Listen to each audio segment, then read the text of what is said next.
আজকের এই মুহূর্তের সমগ্র বরাক উপত্যকা তথা আসামের গুরুত্বপূর্ণ আঞ্চলিক সংবাদে সবাইকে জানাই স্বাগতম।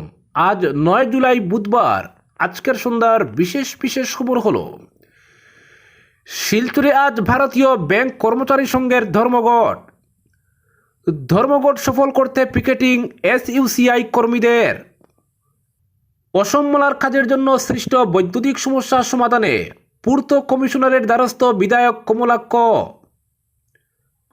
পঞ্চায়েত প্রতিনিধিদের ডিজিটালি দক্ষ হওয়ার আহ্বান মন্ত্রী রঞ্জিত দাসের। নবগঠিত গ্রাম পঞ্চায়েত সভাপতিদের প্রশিক্ষণ শুরু। বিপর্যস্ত রাজাবাজার লাইসং পূর্ত সড়ক সংস্কারে 2 ক্রেশার মালিককে 1 সপ্তাহ সময় দিলেন জনগণ। গঠিত হলো নয়া কমিটি, সংস্কার না হলে আন্দোলনের হুমকি। এয়ার ইন্ডিয়া দুর্ঘটনা তদন্ত রিপোর্ট জমা পড়ল কেন্দ্রে।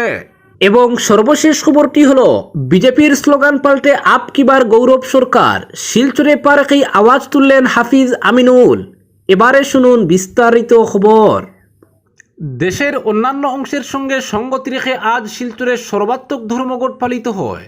আজ দেশের অন্যতম বৃহত্তর ব্যাংক কর্মচারী সংস্থা ভারতীয় ব্যাংক কর্মচারী সংঘের সদস্যরা সকাল থেকেই বন্ধ সফল করতে সক্রিয় ছিলেন।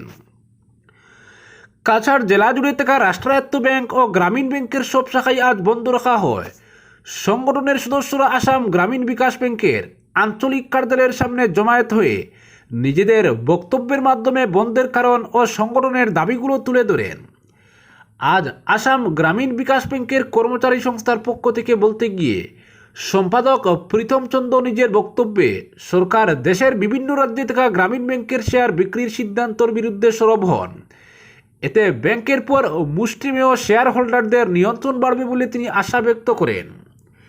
তিনি সরকারের কাছে সংস্থার পক্ষ থেকে দাবি জানান যে অবিলম্বে দেশের গ্রামীণ ব্যাংকগুলোকে তাদের স্পন্সর ব্যাংক থেকে আলাদা করে একটি সাধারণ জাতীয় স্তরের গ্রামীণ ব্যাংক গড়ে তুলতে।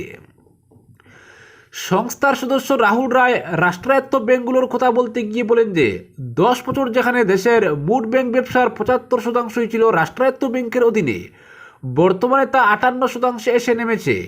ব্যাংকের খাতা থেকে অনাদায়ী ঋণ সরানোর নামে শাসক দল ঘনিষ্ঠ কর্পোরেট ঋণ মুকুব করে দেওয়া হচ্ছে। এতে ব্যাংকগুলোর মূলধন কমে যাওয়ায় পরবর্তীতে ব্যাংকের শেয়ার বিক্রি করে সেই ঘাটতি মেটানোর নীতি নেওয়া হয়েছে। ঢালাও করে প্রচার করে বলা হচ্ছে যে সরকারি ব্যাংক রেকর্ড মুনাফা করছে, বাস্তবে সেখানে নিয়মিত কর্মী কমিয়ে চুক্তিভিত্তিক কর্মী নিয়োগ করে খরচ কমানো হচ্ছে। একদিকে সরকারি ব্যাংকের শাখা কমানো হচ্ছে, তো অন্যদিকে ব্যক্তি মালিকানাধীন ব্যাংকের শাখা ও কর্মী বাড়ছে। দেশে প্রচলিত শ্রম কোডের ব্যাপারে বলতে গিয়ে বক্তা বলেন যে এতে দেশের 93% অসংগঠিত শ্রমিকই আইনের বাইরে থাকছেন।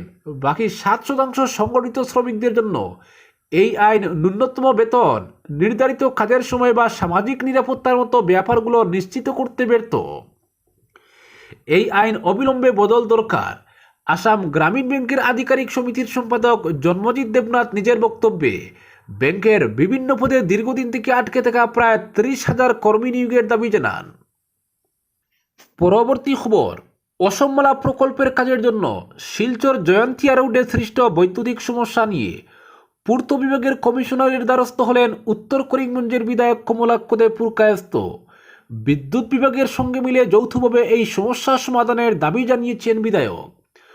অসম মালা প্রকল্পের অধীনে শিলচর জয়ন্তিয়া সড়কে চলছে নির্মাণ কাজ, আর এতে ঘন ঘন কাটিগুড়া বিধানসভা এলাকার জারলতলা আইওসি থেকে কালাইন বাজার পর্যন্ত অংশে এপিডিসিএলের বৈদ্যুতিক লাইন বারবার ক্ষতিগ্রস্ত হচ্ছে এবং এতে ঘটছে নানা দুর্ঘটনাও। বিষয়টি নিয়ে উদ্বেগ প্রকাশ করেছেন উত্তর করিমগঞ্জের বিধায়ক কমলাক্ষ। বিধায়ক জানান, এপিডিসিএলের কালাইন সাব ডিভিশনের আধিকারিকের অভিযোগ, ভারতমালা প্রকল্পের অধীনে ওই রাস্তার পরিসর বৃদ্ধি সহ অন্যান্য নির্মাণ কাজের দায়িত্বে থাকা ঠিকাদার বিদ্যুৎ বিভাগের সঙ্গে সমন্বয় রক্ষার ক্ষেত্রে সম্পূর্ণ ব্যর্থ হয়েছেন। আর এতে রাস্তার কাজ করতে গিয়ে বৈদ্যুতিক খুঁটি এবং তারগুলো যথাযথভাবে স্থানান্তর না করে ভেঙে ফেলে রাস্তার কাজ সম্পাদন করা হচ্ছে, আর এতে বৈদ্যুতিক লাইনের পরিকাঠামোর ক্ষতি সাধন হচ্ছে, যার ফলে ঘন ঘন বিদ্যুৎ বিভ্রাট হচ্ছে এবং জনসাধারণের নিরাপত্তা এবং গবাদি পশু উভয়ের জন্য গুরুতর হুমকি হয়ে দাঁড়িয়েছে। পূর্ত বিভাগের কমিশনার পবন টেরঙ্গের সঙ্গে দেখা করে এ ব্যাপারে বিস্তৃত আলোচনা করেন বিধায়ক কমলাক্ষ। বিভাগীয় কমিশনারকে সবকিছু বুঝিয়ে বলেন তিনি। রাস্তার কাজের জন্য ঘন ঘন বৈদ্যুতিক পরিকাঠামো ভেঙে পড়ার ফলে সাধারণ মানুষ ক্ষতিগ্রস্ত হওয়ার কথা সবিস্তারে জানান বিধায়ক। এ ব্যাপারে এপিডিসিএল এবং পূর্ত বিভাগকে জবাবদিহিও করেন তিনি। বলেন, দুটি বিভাগের অবহেলার জন্যই এমন পরিস্থিতির সৃষ্টি হয়েছে। শীঘ্রই দুটি বিভাগ মিলে যৌথভাবে এই সমস্যার সমাধান করতে কমিশনারের হস্তক্ষেপ কামনা করেন বিধায়ক। পরবর্তী খবর, বিজেপির স্লোগান পাল্টে আপ কি বার গৌরব সরকার। বিজেপির স্লোগান পাল্টে দিয়ে বিজেপি বোধের নতুন আওয়াজ তুললেন আসাম প্রদেশ কংগ্রেসের নবনিযুক্ত সহসভাপতি হাফিজ রশিদ আহমেদ চৌধুরী এবং সাধারণ সম্পাদক আমিনুল হক লস্কর। নিযুক্তির পর শিলচরের মাটিতে পা রেখে তারা নতুন স্লোগান দিলেন আপ কি বার গৌরব সরকার। আসাম কংগ্রেসের মূল কাণ্ডারির দায়িত্ব পাওয়া গৌরব গগৈর নামে স্লোগানের চমক দিয়ে দলের নতুন দিনের সূচনার ইঙ্গিত দিলেন দুই নেতা। কিন্তু ইঙ্গিত দিলেও তাদের এই নতুন আওয়াজে গোলা মেলাতে শিলচর জেলা কংগ্রেস কিংবা কাছাড়ের বিভিন্ন প্রান্তের সক্রিয় কংগ্রেস নেতাদের দেখা গেল না। প্রদেশ কংগ্রেসের দায়িত্ব পাওয়ার পর হাফিজ রশিদ আহমেদ চৌধুরী এবং আমিনুল হক লস্কর এদিন প্রথমবার বরাকে আসেন। গুয়াহাটি থেকে বিমানে দুপুর নাগাদ কুম্ভগ্রাম বিমানবন্দরে এসে পৌঁছার পর সেখানেই তাদের স্বাগত জানান দুই নেতার সমর্থক ও অনুগামীরা। তবে সমর্থক ও অনুগামীদের ভিড়ে সেই অর্থে কংগ্রেসের কোনো নেতাকে চুকে পড়েনি। কুম্ভগ্রাম থেকে গাড়ির শোভাযাত্রা করে দুই নেতাকে নিয়ে আসা হয় শিলচর শহরে। রাস্তায় কিছু কিছু জায়গায় তাদের সংবর্ধনা দেওয়া হয়। শিলচরে পৌঁছে দুই নেতাই প্রতিক্রিয়া ব্যক্ত করে বেশ জোর গলায় বলেন, 2026-এর বিধানসভা নির্বাচনে কংগ্রেসের জয় নিশ্চিত বলেই তারা স্লোগান দেন আপ কি বার গৌরব সরকার। হাফিজ রশিদ আহমেদ চৌধুরী বলেন, শিলচর বোরাকে পা রেখে সমর্থকদের সংখ্যা দেখে মনে হচ্ছে কংগ্রেসের সুদিন ফিরছে। বিজেপির অপশাসনে ক্ষুব্ধ মানুষ এবার বিকল্পের সন্ধান করতে চাইছেন। তার সাফ কথা, নতুন নেতা গৌরব গগৈ আসার পর কংগ্রেসে এখন উৎসাহের পারদ তুঙ্গে। মানুষ এখন আশার আলো দেখছেন। সেই আলোকে কাজে লাগিয়ে মানুষের আস্থা অর্জন করে 26-এ জয় হাসিল করবে দল। আমিনুল হক লস্কর বলেন, রাজ্যে বলিষ্ঠ নেতৃত্বের অভাবে ক্রমশ মানসিকভাবে ভেঙে পড়ছিলেন কংগ্রেস কর্মী সমর্থকরা। কিন্তু গৌরব গগৈকে দায়িত্ব দেওয়ার পর দলে নতুন করে অক্সিজেনের পরিমাণ বাড়তে শুরু করেছে। এই শুভ ইঙ্গিতকেই আমাদের কাজে লাগাতে হবে। সমর্থকদের এগিয়ে আসা প্রমাণ করছে বিজেপির পরাজয়ের ঘণ্টা এবার বাজতে চলেছে। এটা বুঝতে পারছেন বিজেপি নেতারাও, যে কারণেই দলের নেতাদের মুখে বিতর্কিত বেফাস মন্তব্য শোনা যাচ্ছে। তারা বলেন, 26-এ বোরাকে কংগ্রেস কম করেও 8 থেকে 9টি আসন জিতবে। পরবর্তী খবর, আহমেদাবাদ বিমানবন্দর থেকে উড়ার কয়েক মুহূর্ত পরেই কেন ভেঙে পড়েছিল এয়ার ইন্ডিয়ার সেই বিমান? তদন্তের প্রাথমিক রিপোর্ট জমা পড়ল অসামরিক বিমান পরিবহন মন্ত্রকের কাছে। এমনই খবর সংবাদ সংস্থার। আহমেদাবাদ বিমান দুর্ঘটনার তদন্ত করছে এয়ারক্রাফট অ্যাক্সিডেন্ট ইনভেস্টিগেশন ব্যুরো অর্থাৎ AAIB। শীর্ষ সরকারি আধিকারিককে উদ্ধৃত করে সংবাদ সংস্থা জানিয়েছে, তদন্তের প্রাথমিক পর্যায়ে যেসব তথ্য সংগ্রহ করা হয়েছিল তা মূল্যায়ন এবং ফলাফলের উপর ভিত্তি করে AAIB রিপোর্ট তৈরি করেছে। সেই রিপোর্টেই জমা পড়েছে অসামরিক বিমান পরিবহন মন্ত্রকের কাছে। চলতি সপ্তাহের শেষের দিকে রিপোর্টটি জনসমক্ষে আসতে পারে। গত 12 জুন আহমেদাবাদ বিমানবন্দর থেকে লন্ডনগামী এয়ার ইন্ডিয়া 171 বিমানটি উড়ার 32 সেকেন্ডের মধ্যেই ভেঙে পড়ে। দুর্ঘটনায় বিমানের কেবিন ক্রু পাইলট সহ 260 জনের মৃত্যু হয়, বেঁচে যান কেবল একজন যাত্রী। বিমানটি যেখানে ভেঙে পড়েছে এবং বিস্ফোরণ ঘটেছে সেখানেও অনেকের মৃত্যু হয়েছে। দুর্ঘটনার পর মৃতদেহ শনাক্ত করার জন্য DNA নমুনা সংগ্রহ করেন আহমেদাবাদের হাসপাতাল কর্তৃপক্ষ। সেই নমুনা মিলিয়ে দেহ তুলে দেওয়া হয়েছে পরিবারের হাতে। এই দুর্ঘটনায় মৃত্যু হয়েছে গুজরাটের প্রাক্তন মুখ্যমন্ত্রী বিজয় রূপানীরও। পরবর্তী খবর, বিপর্যস্ত রাজাবাজার লাইসং পূর্ত সড়ক সংস্কারে 2 ক্রেশার মালিককে 1 সপ্তাহ সময় দিলেন জনগণ।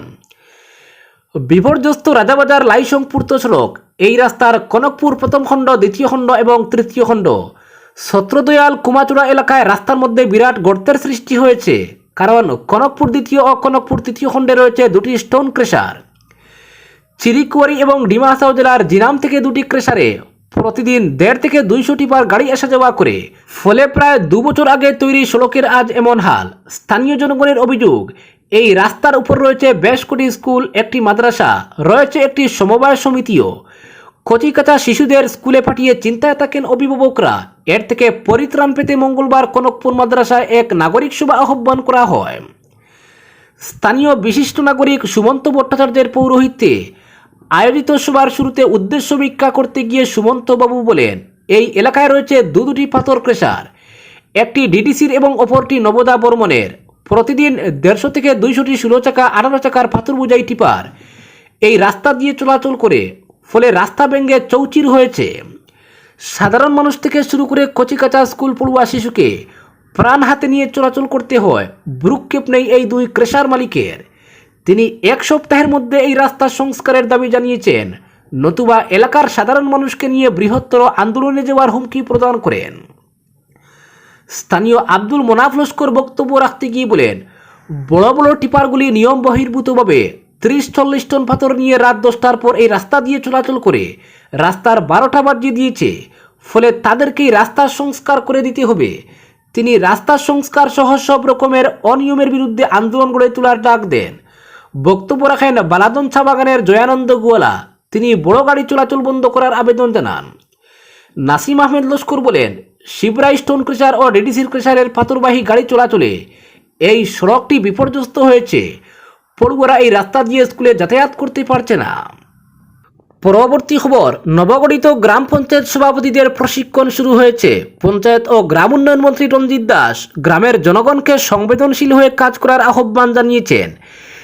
ডিজিটাল পদ্ধতির সাম্প্রতিক ব্যবহারের প্রসঙ্গ টেনে তিনি পঞ্চায়েতের প্রতিনিধিদের ডিজিটাল অভিজ্ঞতায় পুষ্ট হওয়ার আহ্বান জানান।